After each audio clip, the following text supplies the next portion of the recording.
The commotion began at exactly 1:14:03 a.m., the sun pouring through the towering glass walls of Marcellus Tower, as if nothing extraordinary was happening yet. The entire 32nd floor stood frozen breath, held hearts slamming like fists against rib cages. Nobody could believe what they were seeing, not the executives, not the interns, not the stunned board members standing outside the conference room. For in the middle of all that bright, polished daylight, the untouchably elegant CEO of Veratech, Celestine Rovante, was standing inches from the janitories, the janitor eyes trembling with a plea that made the room feel suddenly too small, too fragile, too dangerous. And then she said the words everyone would still be whispering days later, "Pretend you kiss me for 7 minutes." It shattered the air, a command, a confession, a cry for help. Nobody knew, but the janitor, quiet, hard-working, impossibly gentle Kael Soren stood, frozen not with fear, but with a kind of heartbreak that only a man who has suffered enough for 10 lifetimes can understand.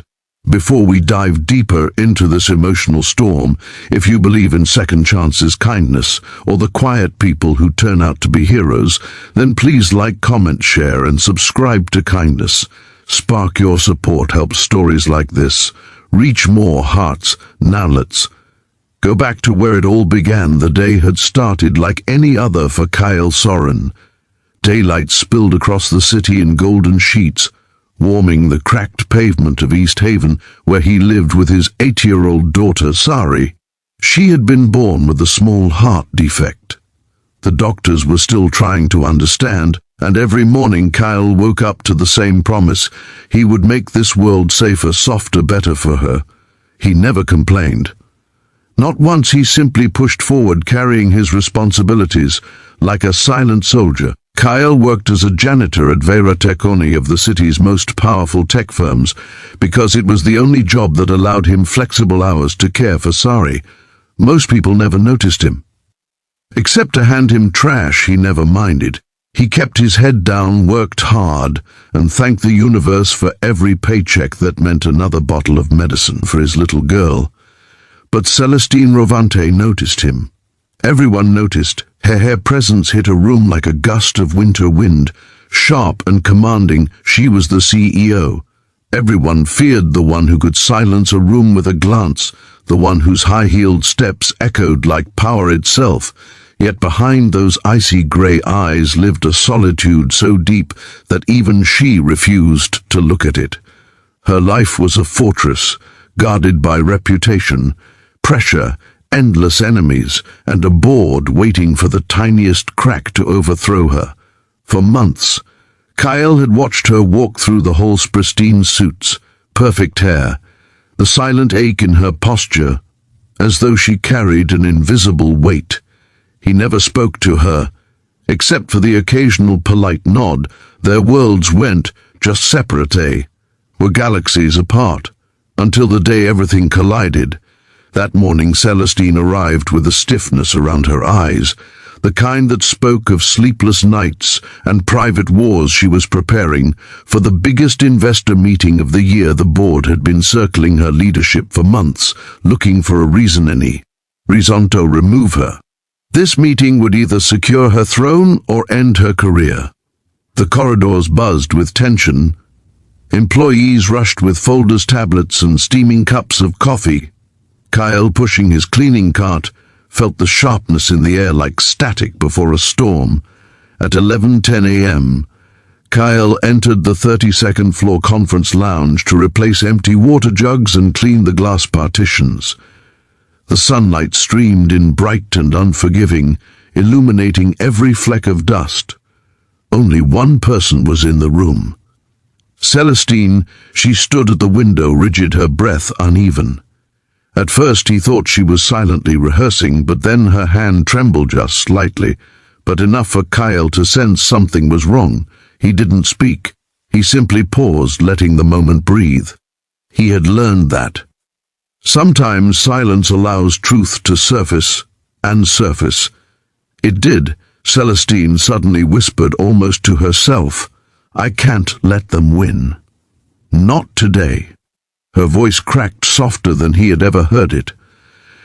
Kael turned to leave, not wanting to intrude, but she stopped him with a trembling, "Wait." Her eyes met his hand for a moment. She looked not like a CEO, but like a woman drowning in private pain. "They're trying to ruin me today," she said, her voice barely audible.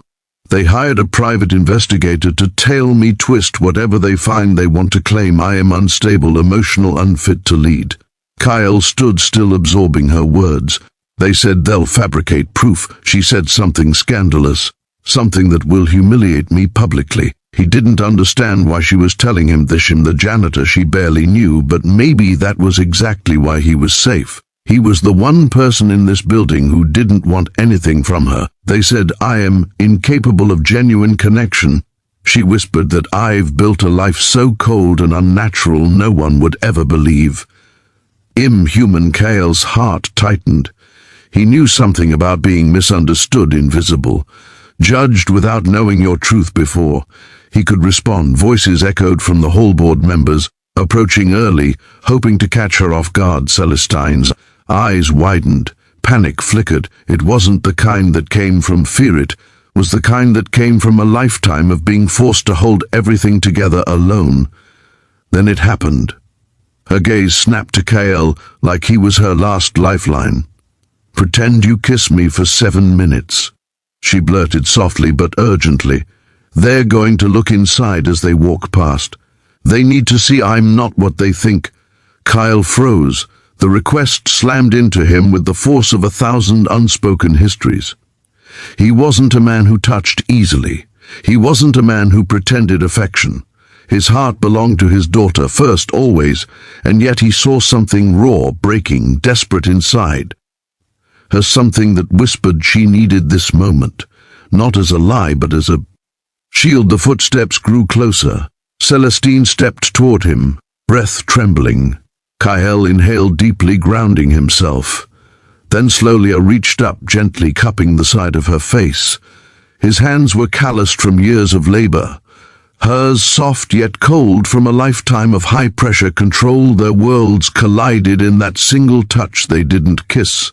But the closeness, the intimacy without contact was more powerful than any kiss could have been. Her forehead rested against his, her breath brushing his lips. The sunlight poured across them, turning the moment into something cinematic, something bigger than either of them expected. And that was when the board members appeared at the glass door. Time slowed. They stared, but what stunned them wasn't scandal, it was the softness on Celestine's face, the quiet safety in her posture, the way Kael held her, not possessive, not aggressive, but with the careful reverence of someone protecting something fragile. 7 minutes passed as the board lingered, thrown off by the unexpected intimacy. They couldn't weaponize what they saw. If anything, it humanized her. When they finally left, Celestine slowly stepped back, her eyes shimmering not with embarrassment, but gratitude. Kael said nothing. He simply nodded once and returned to his cleaning cart, his heartbeat echoing in his chest. But the story didn't end there. In the hours that followed, word of the moment spread through the building, not as gossip,